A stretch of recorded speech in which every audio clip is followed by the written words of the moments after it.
नमस्ते मुलांनो, विज्ञान विषयाच्या या अभ्यास वर्गात मी आपल्या सगळ्यांचं सहर्ष असं स्वागत करतो. आपण विज्ञान विषयातील आपला तिसरा पाठ प्रॉपर्टीज ऑफ नॅचरल रिसोर्सेस या पाठाचा स्वाध्याय सोडवित होतो. यातील प्रश्न क्रमांक 1 आणि प्रश्न क्रमांक 2 याचा अभ्यास आपण मागील व्हिडिओमध्ये केलेला आहे.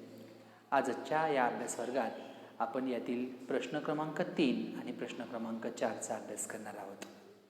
चला तर मग करूया सुरुवात.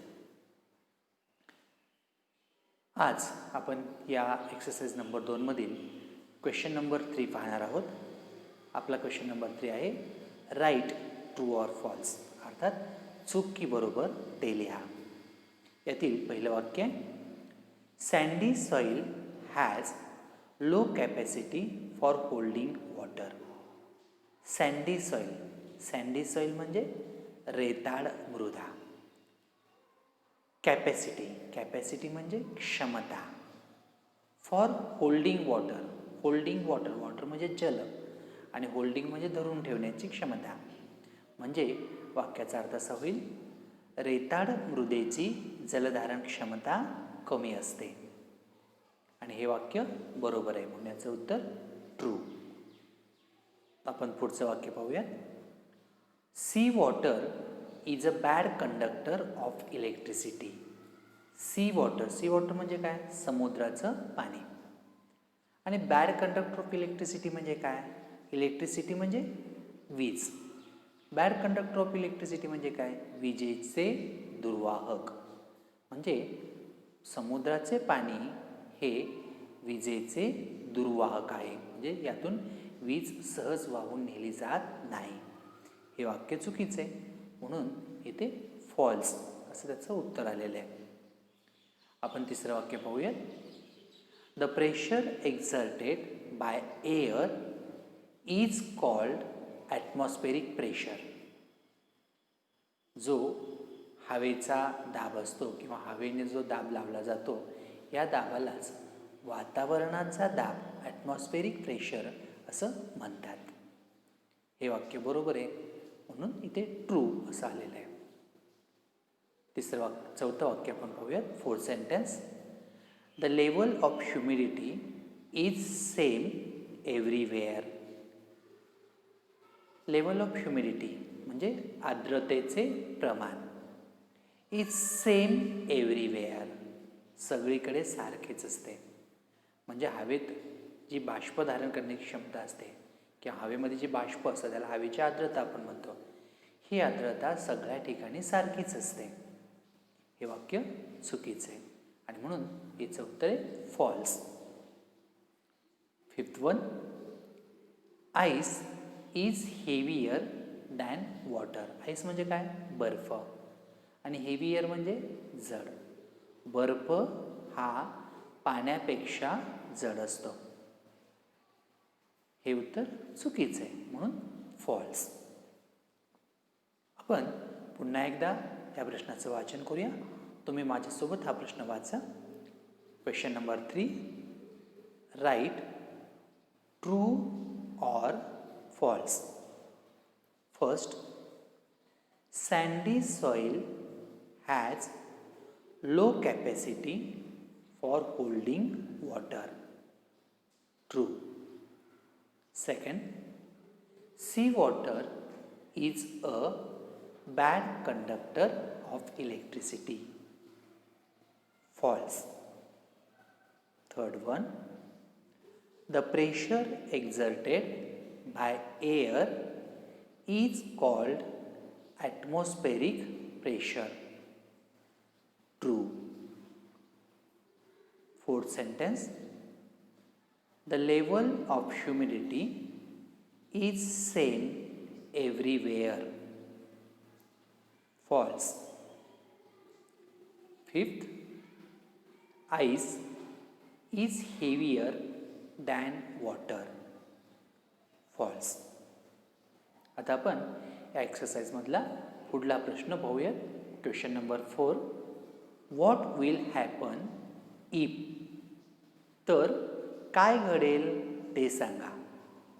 यातलं पहिलं वाक्य, the amount of water vapour in the air increases.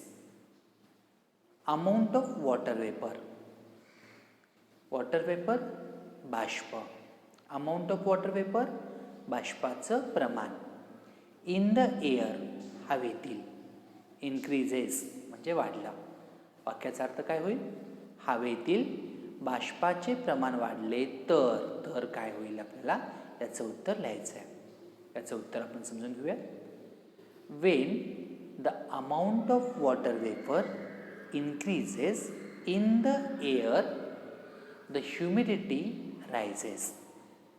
The air becomes humid. उत्तर आपण समजून घेऊयात. When the amount of water vapor increases in the air, अर्थात हवेतील बाष्पाचं प्रमाण वाढलं. the humidity rises म्हणजे हवेची आर्द्रता वाढते. आणि यामुळे काय होतं? the air becomes humid म्हणजे हवा जी आहे ही हवा दमट होते. हवेतील बाष्पाचं प्रमाण वाढल्यास हवा दमट होते. आपण दुसरं वाक्य समजून घेऊया. Only one crop is grown repeatedly in the soil. Repeatedly म्हणजे वारंवार. एकच कृती पुन्हा पुन्हा करणे या अर्थाने वारंवार. Only one crop. One crop म्हणजे एकच पीक. जर आपण शेतात किंवा जमिनीतून एकच पीक वारंवार घेतले तर काय होईल याचं उत्तर आपण समजून घेऊया. If same crop is grown again and again, its texture disturbs and the fertility is lowered.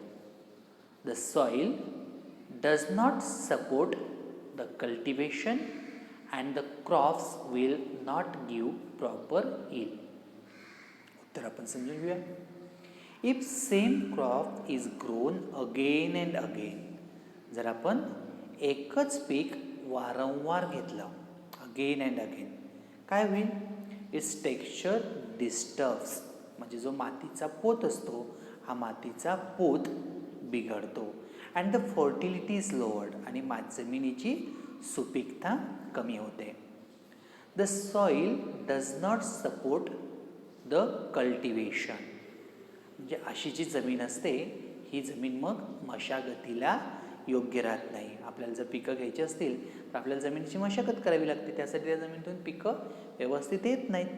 म्हणून जर आपण एकच पीक वारंवार घेतलं तर ही जमीन मशागत करण्यायोग्य राहत नाही.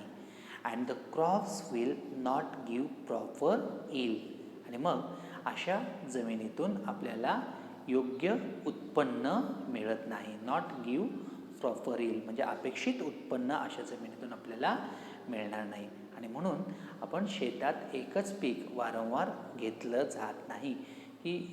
हे पिकं जी असतात शेतातून घेतली जातात ही पिकं आलटून पालटून घेतली जातात. आपण पुन्हा एकदा याचं वाचन करूयात. तुम्ही माझ्यासोबत याचं वाचन करा. What will happen if the amount of water vapour in the air increases? Answer. When the amount of water vapor increases in the air, the humidity rises. The air becomes humid. Second, only one crop is grown repeatedly in the soil. शेतात एकच पीक वारंवार घेतले तर? Answer.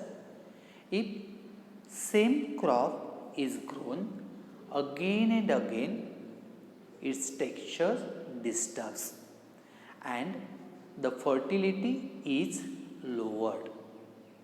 The soil does not support the cultivation and the crops will not give proper yield. या दोन्ही प्रश्नांचं उत्तर, या दोन्ही प्रश्नांची उत्तर आपण समजून घेतलेली आहे. क्वेश्चन नंबर 3 आणि क्वेश्चन नंबर 4 तुम्ही पुन्हा एकदा घरी वाचून बघा. अडचण असल्यास माझ्याशी संपर्क साधा. आजच्यासाठी आपण सगळेजण याच ठिकाणी थांबूयात. तोपर्यंत पुढच्या अभ्यासवर्गासाठी आपण भेटणारच आहोत. तोपर्यंत धन्यवाद. थँक्यू.